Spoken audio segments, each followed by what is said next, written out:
Olá, telespectador da TV da Transparência, seja bem-vindo ao segundo bloco de notícias dessa manhã de quinta-feira, 30 de maio, em que a gente vai destacar as principais atualizações do Poder Legislativo e do Poder Judiciário. Começa com os destaques do Senado, em que a gente tem que o presidente do Senado e do Congresso, Rodrigo Pacheco, afirmou durante a coletiva à imprensa na quarta-feira, ontem, que os senadores devem votar na próxima semana o projeto que criou o programa Mobilidade Verde, chamado MOVER. O PL 914 deste ano foi aprovado na Câmara dos Deputados no dia anterior e chegou ao Senado ontem. Pacheco disse que consultará as lideranças partidárias para que se defina se o projeto tramitará no Senado com ou sem urgência, garantida a análise e a apresentação de emendas pelos senadores.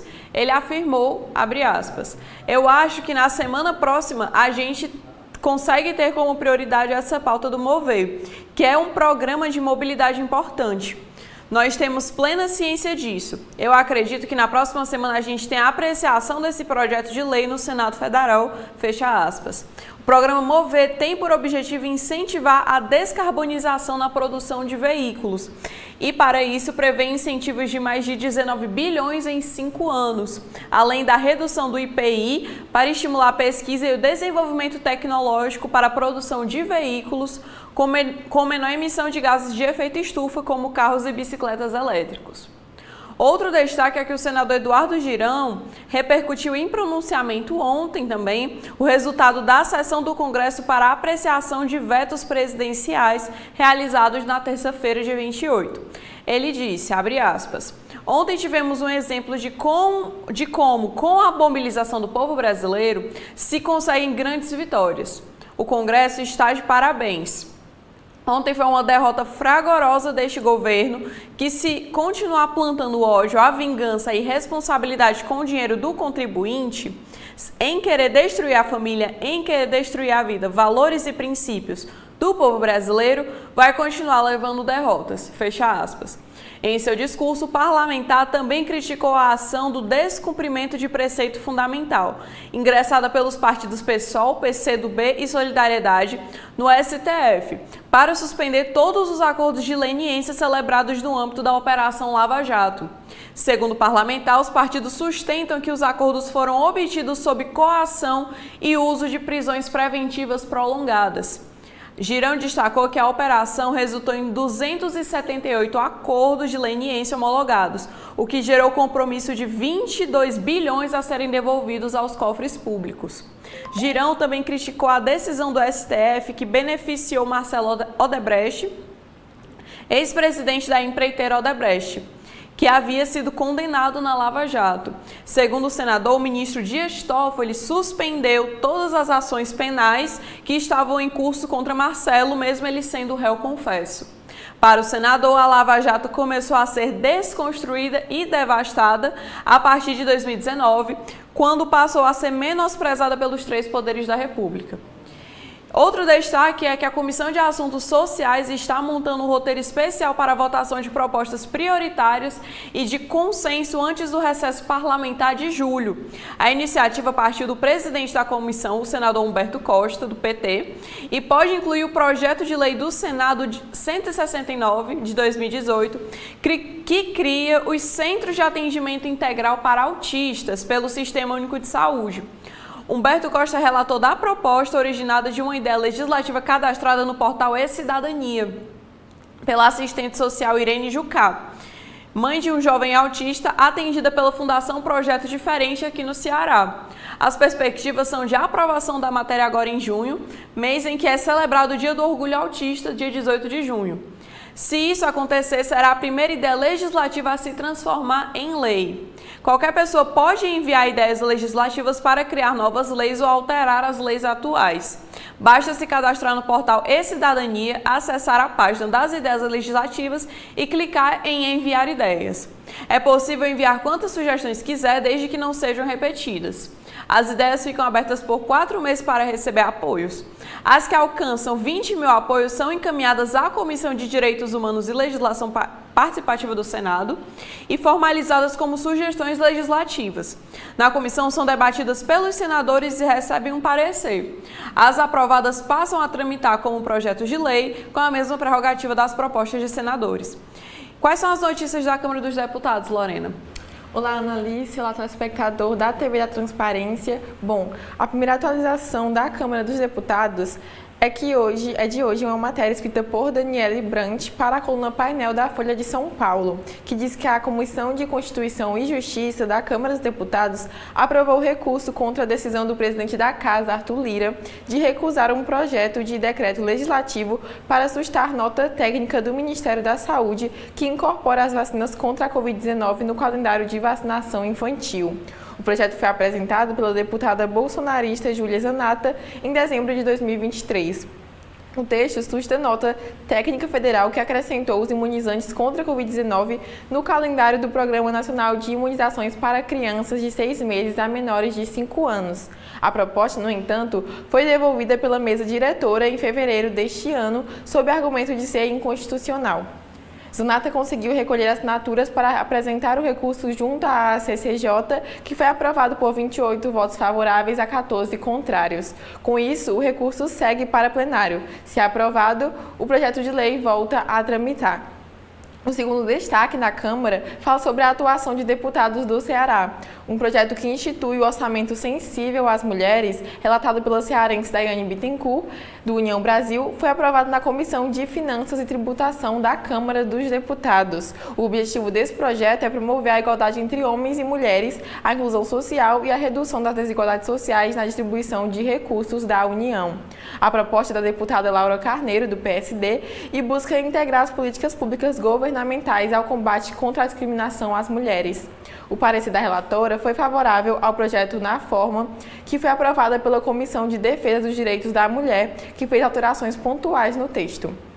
Abre aspas. Apesar dos avanços, as mulheres ainda enfrentam desafios significativos, como a desigualdade salarial e a menor representação política, fecha aspas, lamenta a relatora. Segundo ela, o orçamento sensível às mulheres busca enfrentar essas questões de maneira estruturada e integrada, garantindo que as políticas públicas sejam mais inclusivas e equitativas.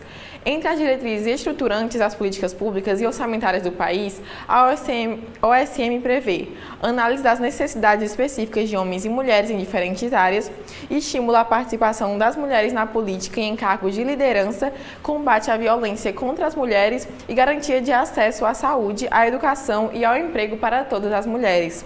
E, por fim, o último destaque da Câmara é que a Comissão de Finanças e Tributação da Câmara dos Deputados aprovou o projeto de lei que obriga as delegacias da mulher e os órgãos de perícia criminal a criarem salas lilás, destinadas ao atendimento humanizado de mulheres vítimas de violência.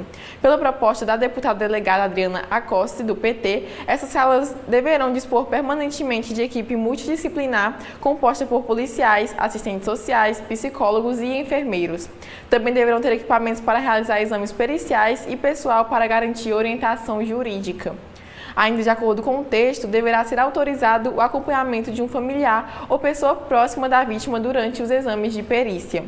O parecer da relatora, a deputada Laura Carneiro, foi pela compatibilidade e adequação financeira e orçamentária do projeto, do apensado e do substitutivo adotado pela Comissão de Segurança Pública e Combate ao Crime Organizado com subemenda.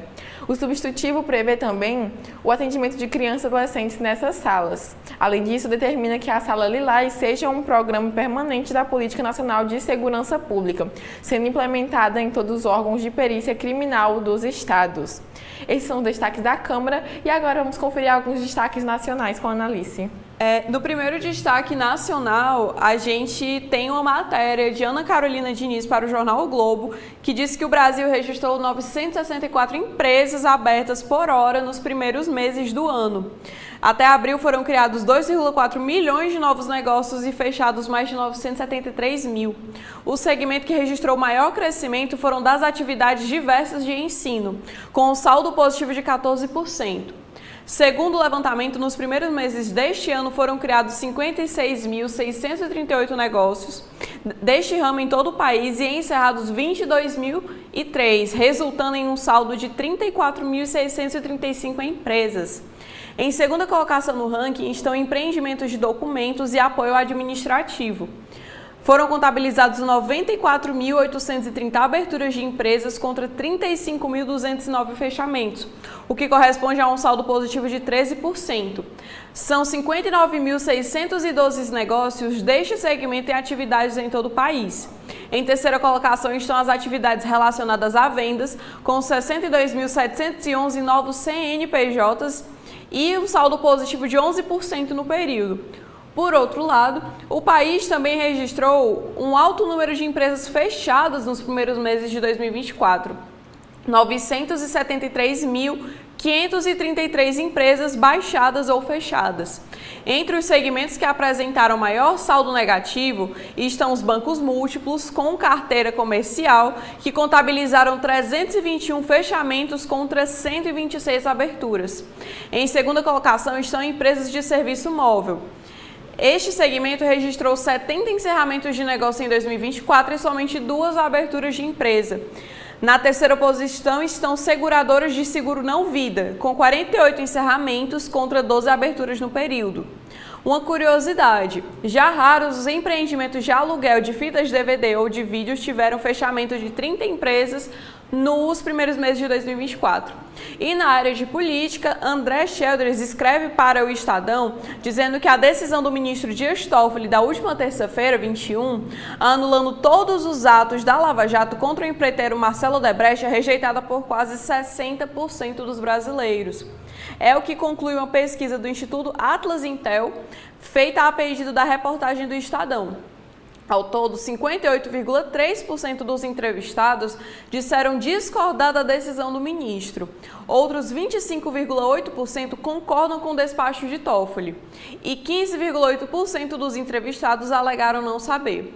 O STF foi procurado pela reportagem para comentar os números, mas não quis se manifestar. A decisão de Dias Toffoli anulou todos os atos da 13ª Vara de Justiça Federal em Curitiba contra Marcelo Odebrecht. A vara era comandada pelo ex-juiz e atual senador Sérgio Moro até 2018, durante o auge das investigações da Lava Jato.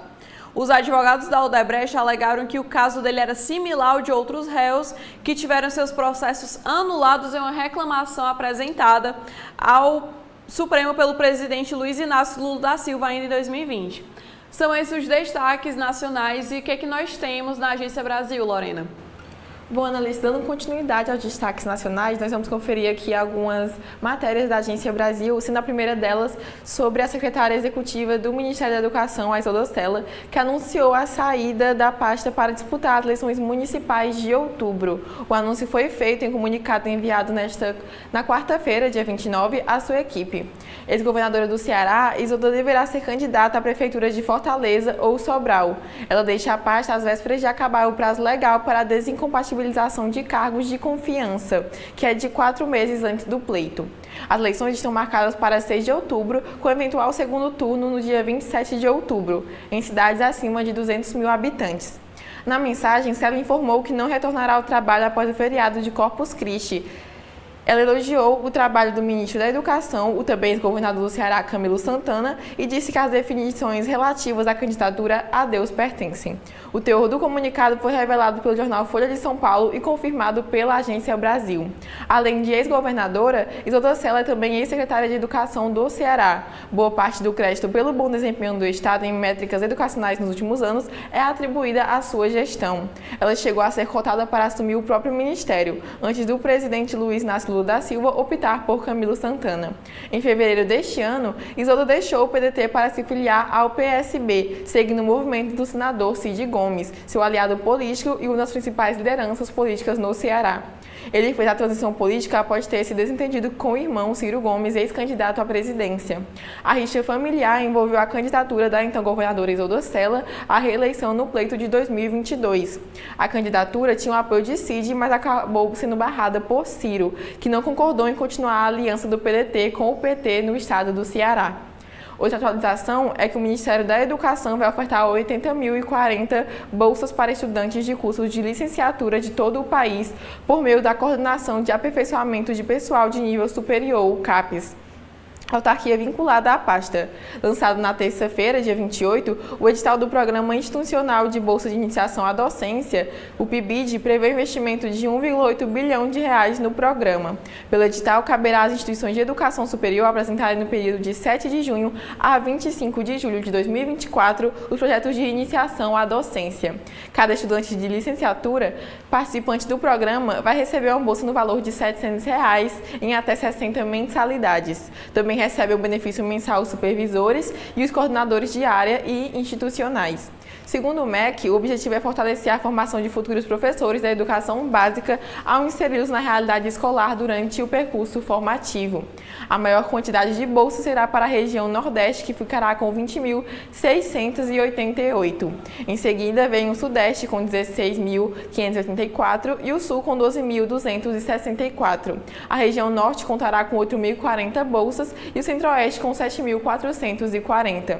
E, por fim, o Ministério da Saúde e o Instituto Nacional de Câncer lançaram na quarta-feira 29 campanha de prevenção ao uso de cigarros eletrônicos. Abre aspas. De acordo com a Organização Mundial da Saúde, novos produtos como os cigarros eletrônicos e informações enganosas da indústria do tabaco são uma ameaça, levando a uma iniciação ao tabagismo cada vez mais precoce, fecha aspas, destacou a pasta em uma nota. Dados apresentados pelo Ministério indicam que crianças e adolescentes que usam cigarros eletrônicos têm pelo menos 2 vezes mais probabilidade de fumar cigarros mais tarde na vida. O mote da campanha é o Dia Mundial Sem Tabaco de 2024. Lembrado nesta sexta-feira, dia 31, e que este ano tem como tema a proteção das crianças contra a interferência da indústria do tabaco. Dados da última pesquisa nacional de saúde do escolar revelam que em 2019, 16,8% dos estudantes no Brasil com idade entre 13 e 17 anos já haviam experimentado o cigarro eletrônico, sendo 13,6% com idade de 13 a 15 anos e 22,7% com idade de 16 e 17 anos. Quanto ao sexo, a experimentação é maior entre os homens do que entre as mulheres. A variação regional foi significativa, com maior experimentação do cigarro eletrônico nas regiões Centro-Oeste, Sul e Sudeste, ficando menor do que a média nacional, o Nordeste e a região Norte. O Ministério destaca que os dispositivos eletrônicos para fumar, que englobam os cigarros eletrônicos e os produtos do tabaco aquecido, têm quantidades variáveis de nicotina e outras substâncias tóxicas, o que faz com que suas emissões sejam prejudiciais tanto para quem faz o uso direto, quanto para quem é exposto aos aerossóis. E assim nós encerramos o nosso segundo bloco de notícias de hoje. Agradecemos a sua audiência e esperamos que você continue conosco aqui na TV da Transparência.